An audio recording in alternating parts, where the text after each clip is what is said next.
Piloter un avion avec la majorité de ses systèmes les plus importants en panne est un cauchemar auquel nous, les pilotes, ne sommes même pas formés, car cela ne devrait tout simplement pas être possible. Mais que se passerait-il si cela arrivait quand même?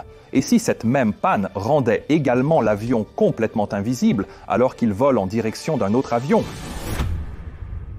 Restez avec nous. Malgré le haut niveau de redondance intégré à chaque avion de ligne, presque toutes les fonctionnalités des avions modernes reposent encore sur une seule chose, l'électricité. Le système électrique d'un avion possède donc des dispositifs de sécurité parmi les plus complexes connus. Mais que se passe-t-il si ces redondances venaient malgré tout à échouer? Eh bien, nous allons le découvrir, puisque c'est exactement ce qui est arrivé à un Airbus A319 d'EasyJet le 15 septembre 2006 lors d'un vol régulier d'Alicante, en Espagne, vers Bristol, en Angleterre. L'équipage affecté à ce vol comprenait un commandant de bord de 42 ans avec environ 8800 heures de vol au total. Mais même s'il était très expérimenté en général, il venait tout juste de passer sur la famille Airbus A320, donc il n'avait volé qu'environ 390 heures sur cette série d'appareils. Le copilote avait 34 ans avec 3200 heures de vol au total et il pilotait la famille Airbus A320 depuis un peu plus longtemps que le commandant de bord. Pour être précis, 560 heures, ce qui reste peu. L'équipage a commencé sa journée le 15 septembre en acheminant un avion vers Alicante tôt le matin. Là, il devait ensuite effectuer un changement d'avion et piloter un nouvel appareil jusqu'à Bristol. Mais alors qu'ils étaient en route vers Alicante, ils ont reçu un message de leur compagnie via le système de communication, d'adressage et de rapport d'aéronef, l'ACARS. Et ce message les informait que l'avion qu'ils devaient ramener à Bristol avait subi une panne de son générateur électrique numéro 1 et qu'ils devaient donc prévoir de le ramener d'Alicante avec ce générateur éteint. Le fait de les prévenir aussitôt était une excellente initiative car cela permettait aux pilotes de planifier à l'avance la façon d'opérer l'avion dans cet état légèrement dégradé. Mais qu'est-ce que cela signifiait exactement alors ? L'Airbus A319 est équipé de 2 générateurs entraînés par les moteurs qui utilisent la rotation du cœur du moteur pour produire de l'électricité. Cette électricité alimente ensuite la plupart des autres systèmes à bord. En plus de cela, il existe également ce que l'on appelle une unité de puissance auxiliaire, ou APU, qui est un 3e générateur pouvant être utilisé soit au sol, soit en vol, dans le cas où l'un des générateurs principaux entraînés par les moteurs tomberait en panne. En plus de ces 3 sources principales, il existe également un 4e générateur d'urgence qui utilise une turbine à air rame déployable pour alimenter quelques systèmes essentiels en cas de perte de tous les autres générateurs. Et cette quadruple redondance est nécessaire sur l'Airbus puisqu'il s'agit d'un avion à commande de vol électrique, ce qui signifie que même ces commandes de vol sont électroniques. Elles doivent donc avoir accès à l'électricité en permanence. Maintenant, pour que tout ce qui va se passer ait du sens, je dois vous donner une brève explication du système électrique de l'Airbus, alors soyez patients, ça en vaudra la peine, je vous le promets. Le système électrique de l'Airbus A319 se compose de 2 réseaux essentiellement indépendants. Le système numéro 1 à gauche est alimenté par le générateur numéro 1 et le système numéro 2 à droite est alimenté par le générateur numéro 2. Et avec l'unité auxiliaire de puissance disponible pour être connecté à l'un de ces systèmes si nécessaire. Le réseau global est conçu de telle manière qu'une défaillance sur un système, comme une surtension par exemple, ne puisse pas se propager à l'autre système et y causer des problèmes. Maintenant, afin d'augmenter la redondance globale, les systèmes de l'avion sont généralement divisés de sorte qu'un côté soit alimenté par le système électrique numéro 1 et l'autre par le numéro 2. Les instruments du commandant de bord sont alimentés par le système numéro 1, tandis que ceux du copilote le sont par le numéro 2 durant tout le vol. Mais les systèmes les plus importants de l'Airbus sont également reliés à un 3e sous-réseau appelé le réseau essentiel, ce qui leur permet de recevoir de l'alimentation de l'un ou l'autre des systèmes électriques en cas de panne. Donc, avec tout cela en tête, regardons l'avion au centre de cette histoire. Il s'agissait d'un tout nouvel Airbus A319 immatriculé Golf Echo Zulu Alpha Charlie qui avait été fabriqué en février 2006. Mais même s'il n'avait que quelques mois à ce moment-là, il avait déjà une histoire technique assez longue. La majorité de ces problèmes étaient liés à la génération électrique, surtout les générateurs qui se coupaient ou ne se connectaient pas après le démarrage moteur. La plupart des avions Airbus A320 construits à cette époque avaient des antécédents similaires.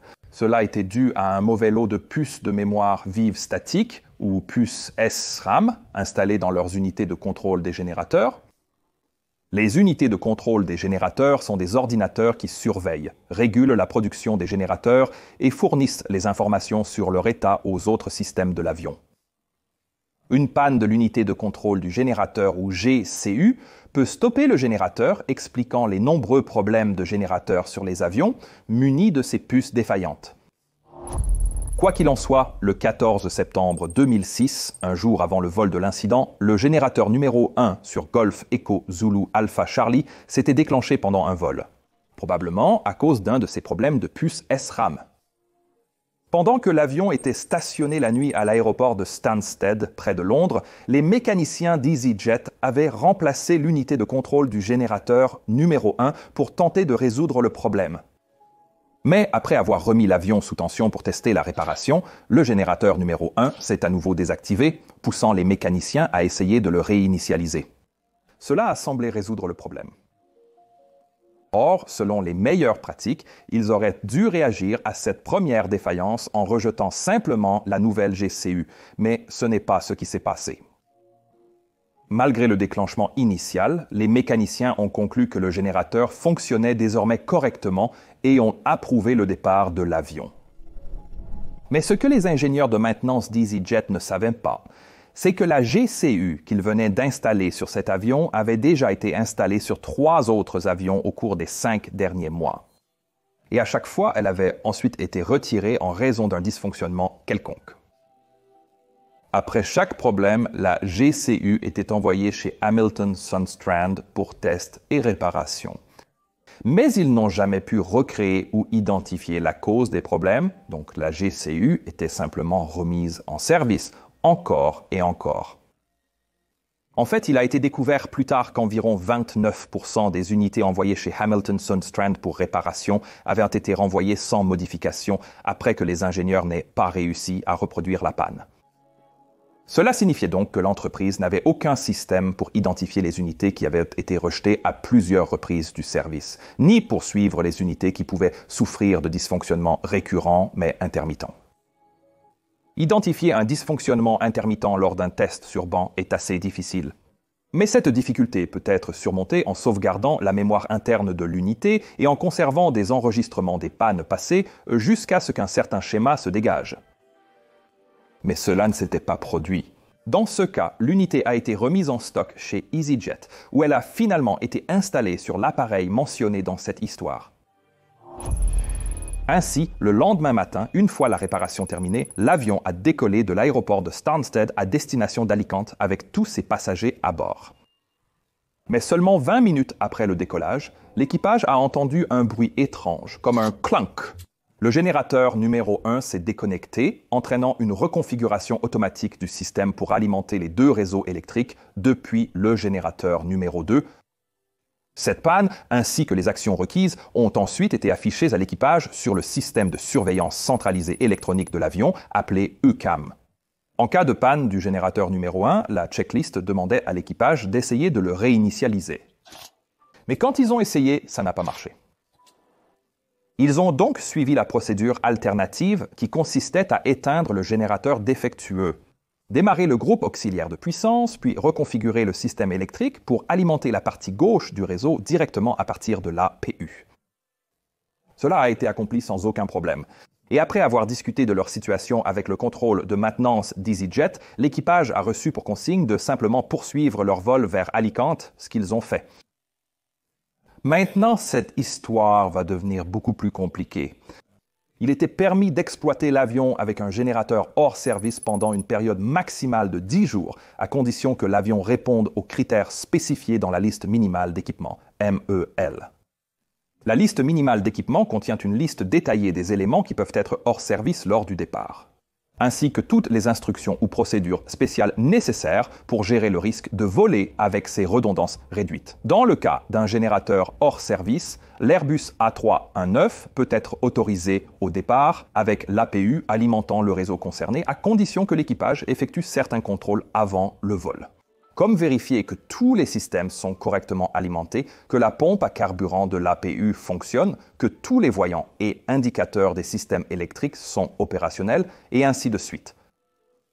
Dans cette condition, l'avion est également interdit d'opération prolongée au-dessus de l'eau et est limité à un plafond de service de 33 500 pieds ou niveau de vol 335. Compte tenu de tous ces éléments, il était en réalité logique pour la compagnie de laisser le vol aller jusqu'à Alicante avant de le faire revenir à Bristol. Le tout avec le générateur principal à l'arrêt. Après tout, EasyJet n'avait pas de base de maintenance à Alicante. Donc il était bien plus pratique de réparer le générateur une fois que l'avion était de retour au Royaume-Uni.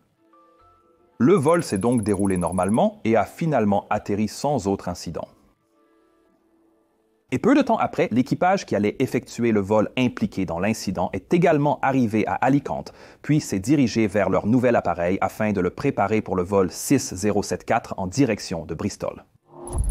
Alors qu'ils se dirigeaient vers l'appareil, ils se sont également arrêtés pour parler avec le commandant précédent, qui leur a donné des informations supplémentaires sur la panne du générateur et la manière dont l'équipage y avait réagi. Et sur la base de ces informations, l'équipage a décidé d'accepter l'appareil.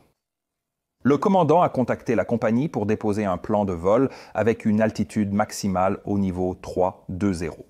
Il a également mentionné qu'un plan était nécessaire pour faire fonctionner l'APU pendant tout le vol, ce qui augmenterait légèrement la consommation de carburant.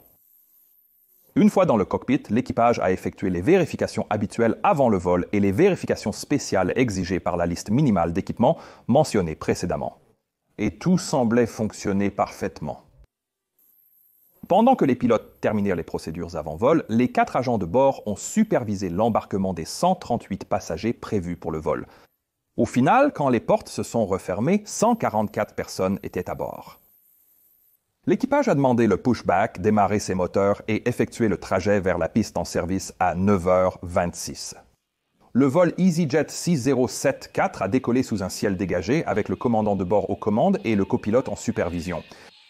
Et à ce stade, bien sûr, aucun d'eux ne se doutait qu'au plus profond du système électrique de leur avion, il y avait désormais une défaillance cachée qui allait bientôt les plonger dans une situation d'urgence grave. Prenons donc un instant pour remonter le temps à la nuit précédente. Lorsque l'ingénieur de maintenance avait effectué ce test au sol avec l'unité de contrôle du générateur de remplacement et que le générateur s'était de nouveau déclenché après le remplacement, les ingénieurs avaient supposé que cela était probablement dû à ces problèmes de puce SRAM, qui étaient largement connus à l'époque. Lorsque le générateur a été réinitialisé et a fonctionné normalement, ils ont pensé qu'il s'agissait d'un simple incident de routine. Mais ce qu'ils ne savaient pas, c'est que cette unité de remplacement GCU présentait en réalité un autre problème, un problème récurrent qui avait déjà conduit à son retrait de plusieurs autres avions. Pour comprendre ce problème, examinons de plus près certaines fonctions spécifiques de l'unité de contrôle du générateur. En plus de contrôler le générateur lui-même, le GCU intègre également des protections contre certaines défaillances potentielles. L'une de ces protections s'appelle la protection différentielle, conçue pour détecter un court-circuit en mesurant le courant à 2 endroits différents en aval du générateur. Et si le GCU détecte une différence entre ces 2 emplacements, il coupera immédiatement le générateur. Elle fonctionne ainsi parce que le courant devrait être identique tout au long de la ligne de distribution à partir du générateur. Donc, si le courant diminue soudainement quelque part en aval, cela signifie que l'électricité s'échappe ailleurs, ce qui peut être très dangereux. Maintenant, un deuxième type de protection assuré par le GCU est ce qu'on appelle la protection contre le soudage. Celle-ci mesure le niveau de courant en aval du générateur lorsque le générateur est éteint. En d'autres termes, lorsqu'il ne devrait absolument pas y avoir de courant à cet endroit. Donc, si un courant est encore détecté alors que le générateur est éteint. Eh bien, cela pourrait signifier que l'électricité provenant d'un autre générateur circule en sens inverse dans la ligne de distribution vers le générateur hors service, ce qui pourrait l'endommager. Donc, dans ce cas, le GCU isolera complètement tout le réseau électrique du côté concerné. Le problème ici était que sur ce GCU en particulier, l'un des capteurs mesurant les niveaux de courant en aval était défectueux. En gros, ces capteurs possèdent une paire de contacts électriques qui se ferment lorsqu'ils sont exposés à un courant. Mais dans ce cas, les contacts s'ouvraient parfois alors qu'ils auraient dû être fermés et se fermaient alors qu'ils auraient dû être ouverts. Quand le générateur numéro 1 démarrait, les contacts du capteur devaient être fermés. Mais de temps en temps, il restait bloqué en position ouverte, ce qui faisait que le capteur ne mesurait aucun courant, déclenchant alors à tort la protection différentielle du GCU et coupant le générateur. Mais en même temps, lorsque le générateur était coupé, ces mêmes contacts du capteur pouvaient parfois se fermer alors qu'ils auraient dû rester ouverts, ce qui amenait le capteur à indiquer la présence d'un courant qui n'existait pas réellement. Ce qui déclenchait alors à tort la protection contre le soudage du GCU et isolait le circuit. Vous voyez le problème? Ni le personnel de maintenance d'EasyJet, ni les ingénieurs de Hamilton-Sundstrand n'étaient au courant de cette panne qui était passée inaperçue pendant des mois puisqu'elle ne se produisait que de façon intermittente. Mais quelles ont été exactement les conséquences de cela? Et quelle est la différence entre déclencher un générateur et isoler un générateur? Pour cela, nous devons examiner plus en détail la configuration du système électrique de l'Airbus A319, mais rassurez-vous, tout s'éclaircira sous peu. Dans la plupart des systèmes électriques complexes, pas seulement sur les avions, les systèmes nécessitant de l'énergie électrique sont reliés à la source d'électricité par un dispositif appelé barre omnibus. Une barre omnibus est une barre conductrice de grande taille capable de supporter un courant électrique considérable. De nombreux systèmes individuels peuvent ensuite y être raccordés. Le système électrique de la famille Airbus A320 comprend une série de différentes barres omnibus qui divisent l'ensemble du réseau électrique en plusieurs sections. Le côté gauche, ou réseau électrique numéro 1, reçoit l'alimentation du générateur numéro 1 via une barre omnibus appelée AC-Bus 1, tandis que le réseau droit correspondant, ou numéro 2, reçoit l'alimentation du générateur numéro 2. Par une barre omnibus identique appelée AC-Bus 2. Chaque barre omnibus à courant alternatif, AC, alimente également une barre omnibus à courant continu correspondante, DC, qui fournit les systèmes en courant continu. Mais tous les systèmes vraiment importants de l'avion sont reliés à ce qu'on appelle la barre omnibus essentielle AC, qui reçoit normalement l'alimentation de l'AC-Bus 1, mais qui peut aussi être reconfigurée manuellement pour recevoir l'alimentation de l'AC-Bus 2. Cette capacité à alimenter les systèmes essentiels à partir de l'une ou l'autre des barres omnibus AC améliore la redondance et garantit qu'aucune défaillance unique du système électrique ne puisse entraîner la perte d'un système essentiel. Ou du moins, c'était l'idée. De plus, les deux barres omnibus AC peuvent être alimentées par l'un des générateurs entraînés par les moteurs ou par l'APU, via une autre barre omnibus, appelée barre omnibus de transfert. Quand les deux générateurs entraînés par les moteurs fonctionnent normalement, cette barre est hors tension. Son but est de permettre à la barre omnibus AC, d'être alimentée par le générateur 2, ou à la barre omnibus AC, d'être alimentée par le générateur 1, ou que les deux soient alimentés par l'APU. Elle est mise sous tension en fermant deux interrupteurs appelés les connecteurs de liaison de barre omnibus numéro 1 et numéro 2. Donc par exemple, si le générateur numéro 1 cesse de bien fonctionner, alors en fermant les deux connecteurs de liaison de barre omnibus, l'électricité circulera depuis le générateur numéro 2 à travers la barre de transfert, puis vers la barre omnibus AC numéro 1. Si le générateur 1 est éteint mais que l'APU est allumé, alors le connecteur de liaison de barre omnibus 1 se ferme, tandis que le connecteur de liaison de barre omnibus 2 reste ouvert, permettant à l'électricité de circuler depuis l'APU vers la barre omnibus de transfert et dans la barre AC numéro 1, mais pas dans la barre AC numéro 2. Assez compliqué, je sais, mais tous ces changements de configuration que je viens de décrire se produisent automatiquement. Donc, si le générateur numéro 1 tombe en panne, tous les interrupteurs se reconfigurent automatiquement. Pour maintenir l'alimentation du bus AC numéro 1 via la barre de transfert, sans intervention du pilote ni perte de fonctionnalité des systèmes, sauf, je suppose, peut-être quelques équipements non essentiels de la cuisine. Maintenant, l'une des dernières choses importantes à comprendre ici, c'est la différence entre un générateur qui s'est déclenché et un générateur qui est éteint. Vous voyez, pour que l'électricité provenant de n'importe quel générateur atteigne une des barres omnibus, elle doit d'abord passer par un interrupteur appelé connecteur de ligne de générateur ou GLC. Le GLC fermé permet à l'électricité de circuler normalement. Mais lorsque le GLC est ouvert, l'électricité provenant du générateur n'atteindra pas le réseau électrique même si le générateur est allumé. Par exemple, si le GCU détecte un court-circuit et active la protection différentielle, l'unité ordonnera au GLC correspondant de s'ouvrir, coupant ainsi le générateur du réseau, et le générateur doit alors être arrêté manuellement par le pilote. C'est exactement ce qui s'est passé lorsque le générateur s'est déclenché pendant le vol aller de l'avion vers Alicante.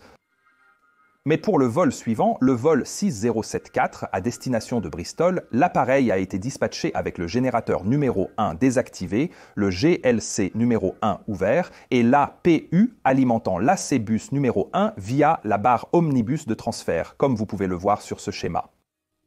Je sais que cela fait beaucoup à retenir, même avec ces animations, mais soyez patient avec moi. Pendant la première heure du vol vers Bristol, tout paraissait normal. Le vol 6074 a atteint son altitude de croisière de 32 000 pieds, puis a continué vers le nord à travers l'Espagne et la France. Le système d'alimentation électrique fonctionnait comme prévu. Et à part le générateur numéro 1 hors service et l'APU en marche, il n'y avait absolument rien d'anormal.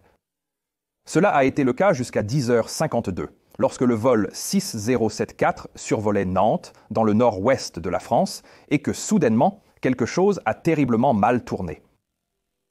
Vous vous souvenez de ce capteur défectueux qui pouvait détecter du courant dans la ligne du générateur, même lorsqu'il n'y en avait pas, déclenchant à tort la protection contre le soudage du GCU? Oui, c'est exactement ce qui vient de se produire.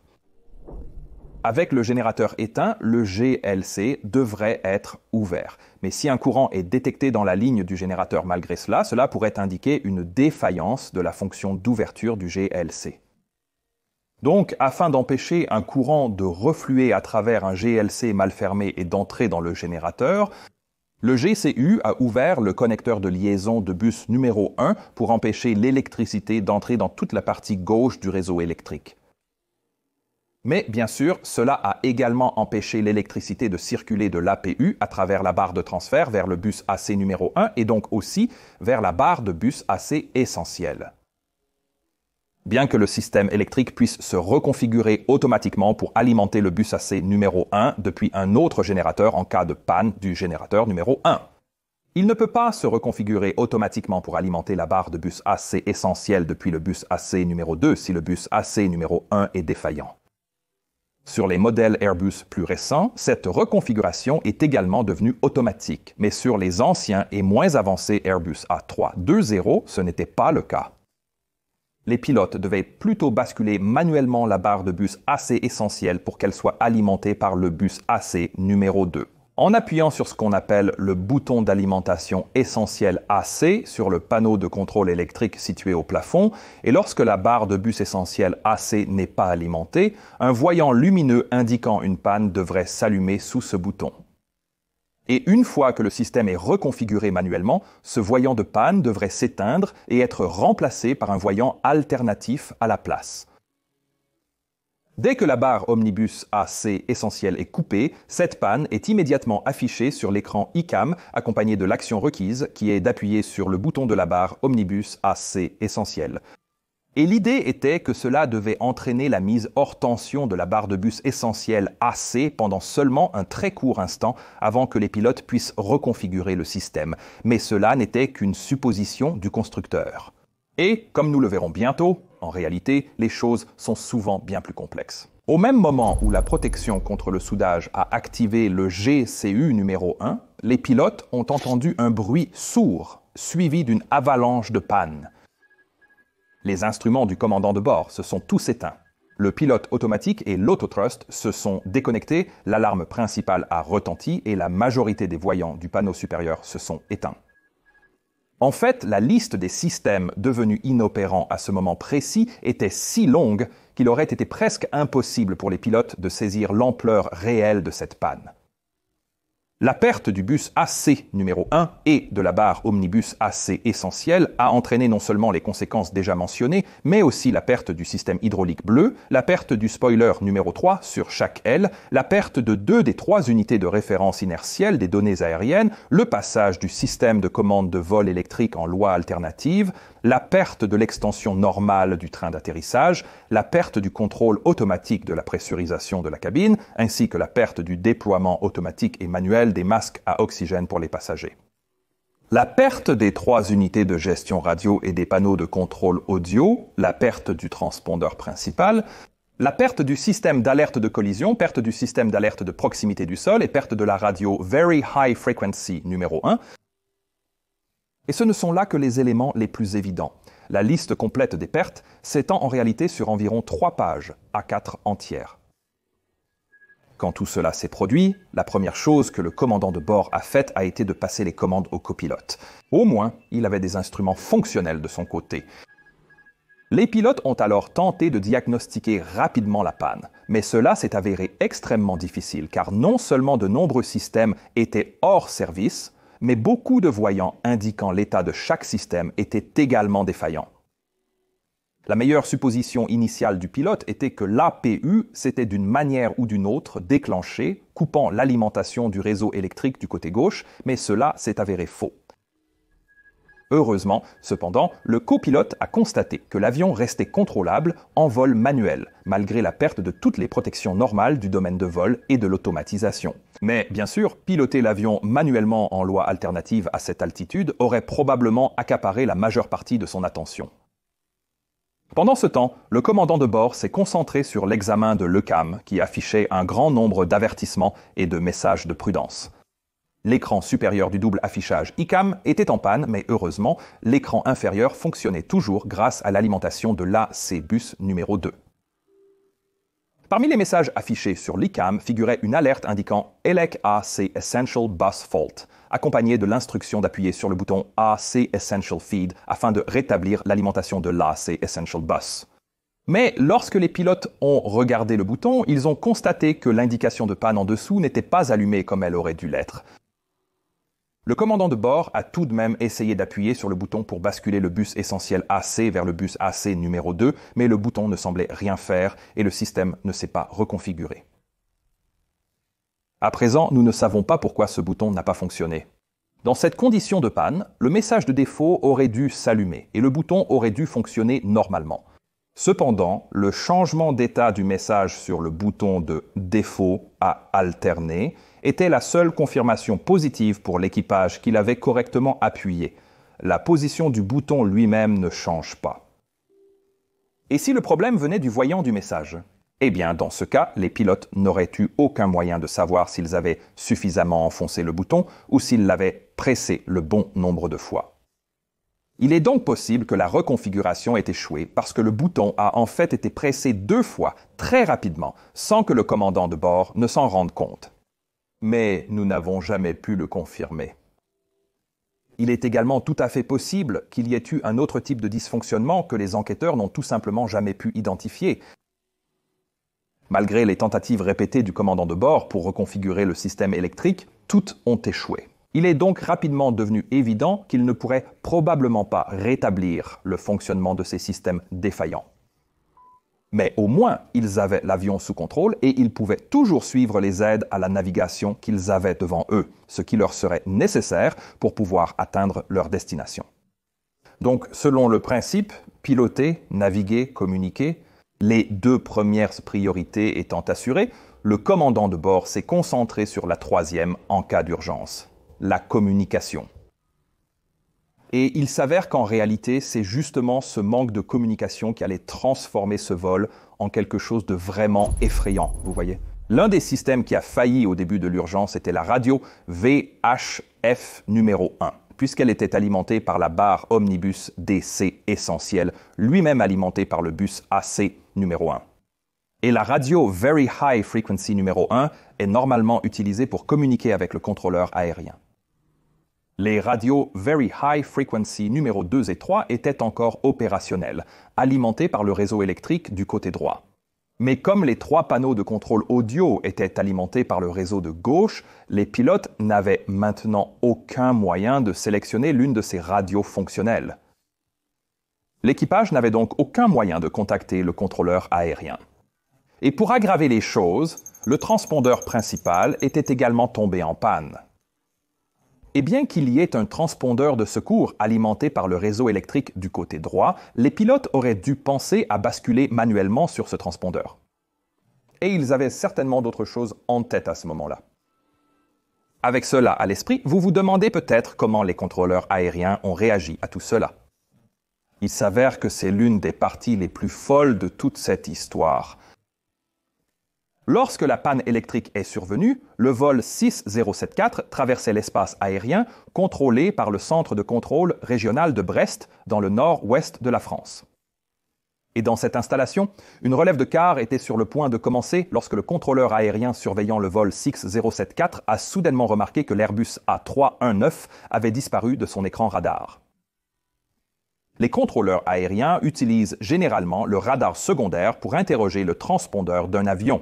Cela permet de déterminer son identité, sa position, sa vitesse et son altitude, qui sont ensuite affichés sur l'écran du contrôleur. Lorsque la plupart des gens entendent le mot « radar », ils pensent probablement au radar primaire qui utilise des ondes radio pour localiser des objets en vol. Mais il s'avère que les contrôleurs à Brest ne disposaient d'aucun radar primaire, ce qui signifie qu'ils ne pouvaient tout simplement pas voir les avions volant sans transpondeur. Donc, dès que le contrôleur a remarqué que le vol 6074 avait disparu de son écran, il a essayé d'appeler les pilotes à plusieurs reprises, mais n'a reçu aucune réponse.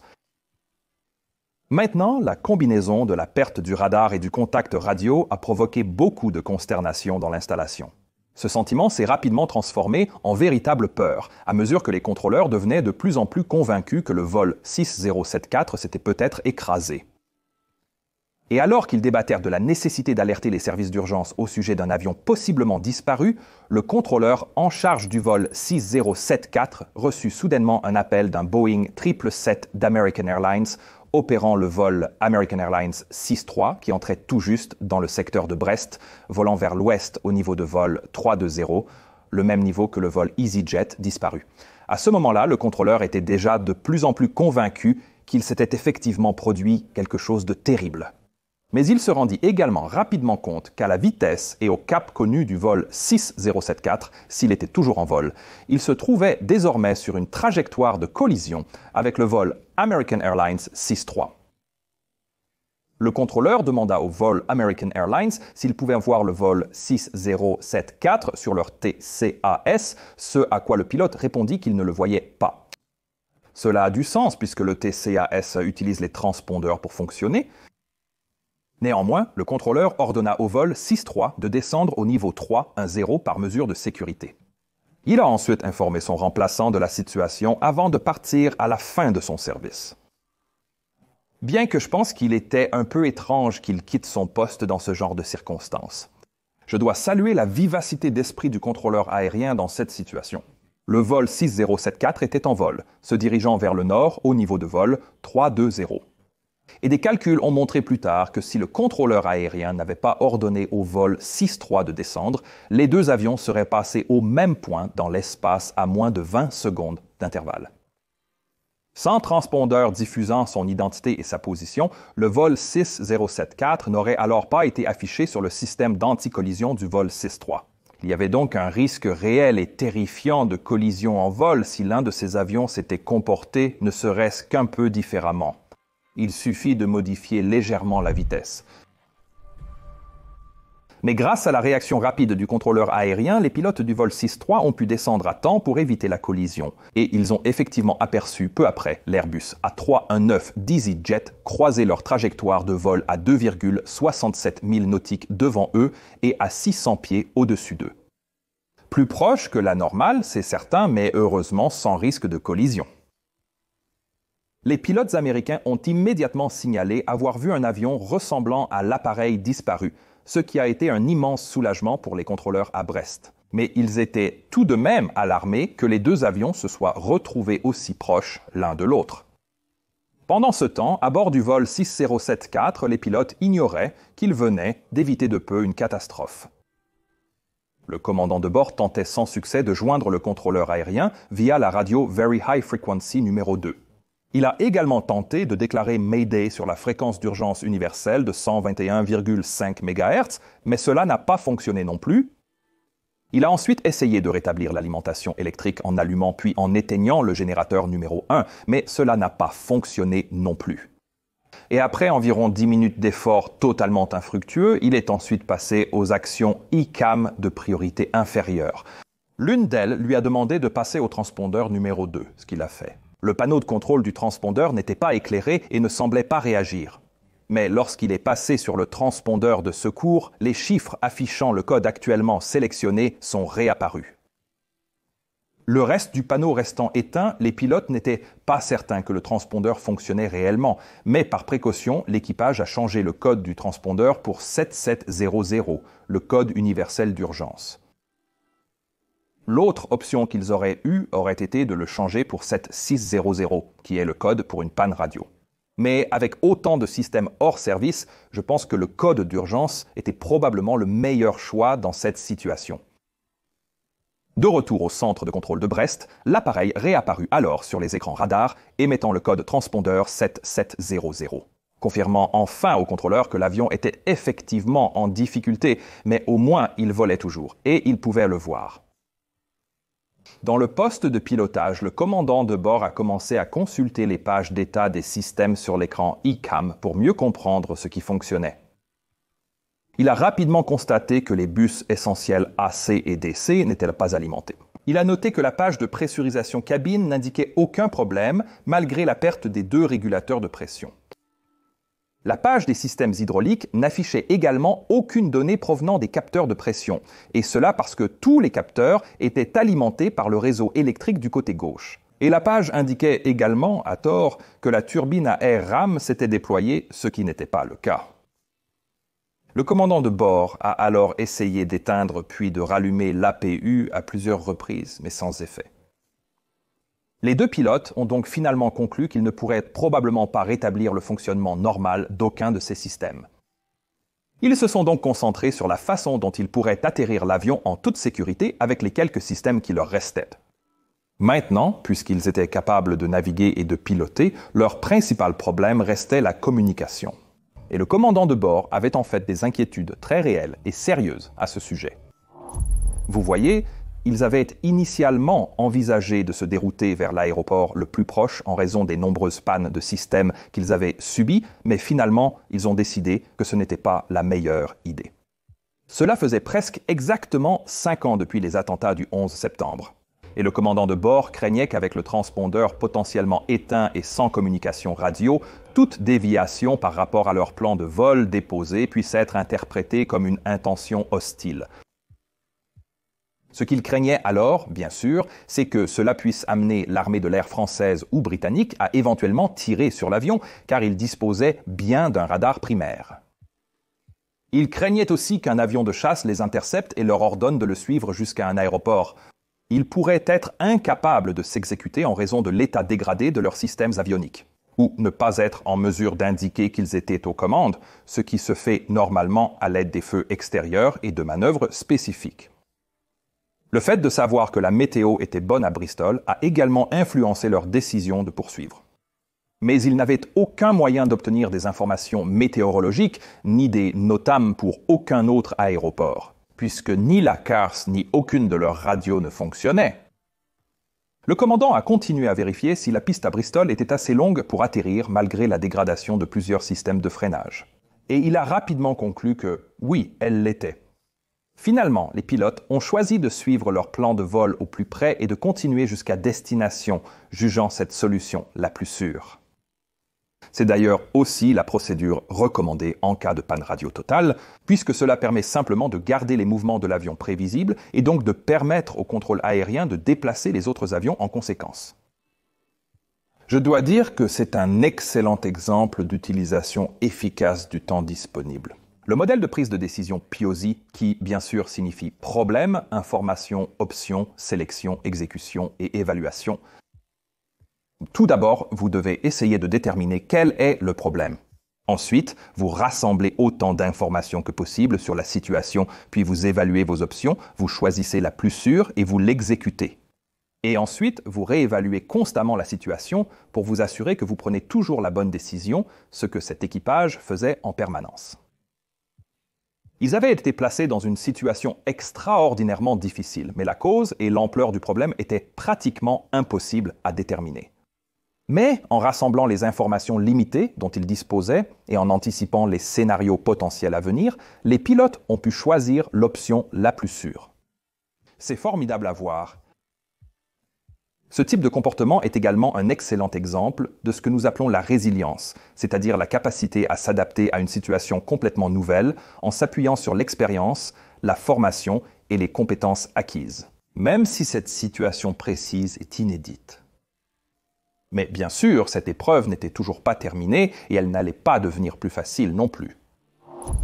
Le contrôle aérien de Brest avait maintenant informé le contrôle aérien de West Drayton, son homologue de l'autre côté de la Manche, de la situation et à son tour, West Drayton avait informé Bristol. Les contrôleurs savaient donc que l'avion arrivait.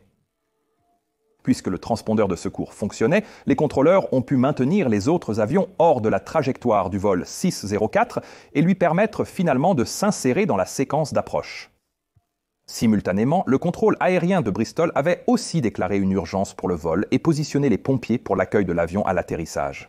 Rappelons qu'ils n'avaient aucune idée de l'urgence réelle à laquelle le vol faisait face. Ils savaient seulement qu'il émettait le code 7700. Alors que l'avion s'alignait pour son approche, le contrôleur aérien a également tenté de diffuser à l'aveugle les informations sur le vent et l'autorisation d'atterrissage, en vain pour le vol 6074. Mais c'était une bonne initiative. À bord de l'avion, les pilotes ont préparé l'atterrissage en sortant les volets, malgré les doutes du pilote sur le système hydraulique. Mais lorsqu'ils ont abaissé la manette du train d'atterrissage, le train ne s'est pas déployé et aucun des voyants du train ne s'est allumé. Il s'avère que le train d'atterrissage est empêché de se déployer au-dessus d'une certaine vitesse par un dispositif appelé la vanne de sécurité du train d'atterrissage. Mais comme cette vanne avait perdu toutes ses sources de données de vitesse en raison de la panne électrique, elle s'était maintenant positionnée par défaut en position fermée. Heureusement, les pilotes ont réagi rapidement et ont réussi à sortir le train d'atterrissage en utilisant le mécanisme de déploiement alternatif. Et le commandant de bord a également essayé d'appeler le contrôleur aérien avec son téléphone portable pendant l'approche, mais malheureusement sans parvenir à les joindre. J'adore ce type de réflexion originale. Selon moi, c'est un autre excellent exemple de résilience. Au final, malgré l'absence de contact avec le contrôleur aérien et les nombreuses pannes de système, le copilote a réussi à poser parfaitement l'avion et à l'arrêter en toute sécurité sur la piste. Et aussi, malgré une direction du train avant légèrement dégradée, le commandant de bord a pu faire rouler l'avion hors de la piste jusqu'à sa place de stationnement. Mais comme si l'univers refusait simplement de leur accorder un répit. Lorsque les pilotes ont tenté d'arrêter les moteurs avec les interrupteurs principaux, rien ne s'est produit. Les moteurs continuaient de tourner. Le rapport n'explique pas vraiment pourquoi cela s'est produit, mais très probablement, un composant situé entre les interrupteurs et les moteurs avait également perdu son alimentation électrique suite à la panne de l'AC-bus numéro 1. Heureusement, l'équipage a pu forcer l'arrêt des moteurs en tirant sur les poignées d'arrêt d'urgence incendie à la place. Après cela, les 144 passagers et équipage ont tous débarqué de l'avion sains et saufs. Le rapport ne mentionnait pas l'interaction entre les pilotes et l'équipage de cabine. Mais à part simplement les tenir informés, il n'y avait pas grand-chose que l'équipage de cabine aurait pu faire pour changer ou influencer le résultat dans cette situation. Lorsque les enquêteurs du Bureau britannique d'enquête sur les accidents aériens sont arrivés à l'avion pour enquêter sur cet incident, ils n'ont pas réussi à remettre l'appareil sous tension normalement. De plus, de nombreuses anomalies étaient présentes et n'ont disparu qu'après le remplacement de l'unité de contrôle du générateur numéro 1. Finalement, après des tests approfondis, l'AAIB a conclu que la cause de l'incident provenait d'un seul contact de capteur défectueux dans le GCU numéro 1, associé à un problème inconnu qui empêchait l'équipage de reconfigurer la source d'alimentation de la barre Omnibus AC essentielle. Tout au long de cet incident, les pilotes et les contrôleurs aériens ont tous pris des décisions importantes et précises qui ont contribué à l'issue sûre du vol. Depuis la décision du contrôleur aérien de supposer que l'avion volait toujours jusqu'au choix du commandant de bord de ne pas se dérouter. LAAIB a également noté que ce n'était pas le seul incident impliquant la famille Airbus A320 dans lequel les pilotes n'ont pas pu reconfigurer le système électrique en temps voulu.